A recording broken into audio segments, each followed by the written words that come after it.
जनाब स्पीकर, मुझे शर्म आती है, मैं खुदा से डरने वाला आदमी हूँ, मैं इंसानों से नहीं डरता, ला खौफुन अलैहिम वला हुम यहज़नून। लेकिन जनाब स्पीकर, मैं कुछ नहीं कह सकता। ये जो कुछ थानों में हो रहा है, आपको पता है?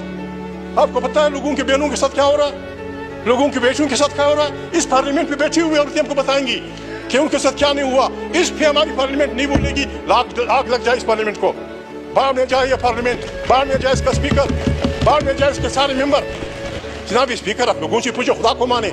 अभी एक रेजोल्यूशन पेश हुआ, कश्मीर के बारे में, मैंने अपोज किया। मैं कश्मीरियों के हक की खुद रहत का मुखालिफ नहीं हूँ। हम वो लोग हैं कि दुनिया में जहाँ कहीं आज़ादी की तारीख हो, हम उसको सपोर्ट करने वाले लोग हैं सब। कश्मीर के मामले में पाकिस्तान भी गड़बड़ कर रहा है, हिंदुस्तान भी गड़बड़ कर रहा है। ये पार्लियामेंट, इस पे मैं अमेंडमेंट लाना चाहता हूँ। जो आदमी हिंदुस्तान की तरफ से खड़े होकर बात करता है कि कश्मीर इंडिया का अटूट अंग है, वो कश्मीरी नहीं होता। यहाँ से जो आदमी खड़ा होता है कि कश्मीर पाकिस्तान की शार है, ये भी कश्मीरी नहीं होता। कश्मीरी की रूह से पूछा जाए, दोनों तरफ के, यहाँ के वहाँ के, उनसे पूछा जाए, अगर वो अपनी मर्जी से इकट्ठे हिंदुस्तान में जाना चाहते हैं, गुड बाय। अगर वो अपनी मर्जी से पाकिस्तान में आना चाहते हैं, वेलकम। और अगर वो कहते हैं कि हमारी जान छोड़ो, आप भी हमारी जान छोड़ो, हिंदुस्तान भी हमारी जान छोड़े, हम आज़ाद कश्मीर एक मुस्लिम स्टेट बनाना चाहते हैं, it should be part of this resolution. दूसरी बात जनाब स्पीकर, ये आदमी, जनाब स्पीकर, शर्म की बात है, कल आपकी जगह स्पीकर बैठा हुआ था, मैंने आज गुस्से में कहा कि हवलदार स्पीकर, हवलदार इसलिए जनाब स्पीकर, खुदा को माने, 25 लाख करोड़ इंसानों का वो है, आप एजेंसियों को यहाँ लोगों के टेलीफोन टेप करने की इजाजत देते हैं और लोगों को बोलने नहीं देते, लोगों को आप बहस करने नहीं देते। ये जो आप ये आदमी स्पीकर साहब कह रहा था कि जी मुझे लोगों ने बताया है कि न पुलिस के पास है न किसी के पास है, डाकू ले गए, हमें उन डाकू का नाम बता दो। कच्चे के डाकू हैं, बलोच डाकू हैं, पश्तून डाकू हैं, कौन ले गए हैं? जो ले गए हैं, जिस स्पीकर में ये ईमानदारी ना हो कि उस इदारे का नाम ले, वो इस पार्लियामेंट का स्पीकर नहीं बन सकता। He should leave it. हम कहाँ जाए, गरीब आदमी कहाँ जाए?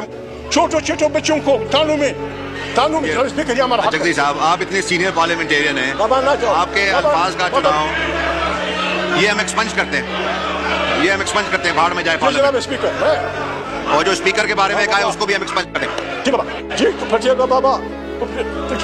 पटेल भाई जिंदाबाद। जनाब स्पीकर, मैं अर्ज कर रहा हूँ, ये सब मेरे माँ बाप छोड़ तो क्या ना बाबा, मान नहीं। अगर जो पार्लियामेंटेरियन, मैं फिर कहता हूँ, मैं आपकी खातिर, जो पार्लियामेंटेरियन माओ बेटों की तानों में बेइज्जती पे खामोश रहता है, उसे रिजाइन करके घर चला जाना है। जो भी जाता है, जाओ छुट्टी करो, ठीक है? कमाल करते हो यार। जनाब स्पीकर, जनाब स्पीकर,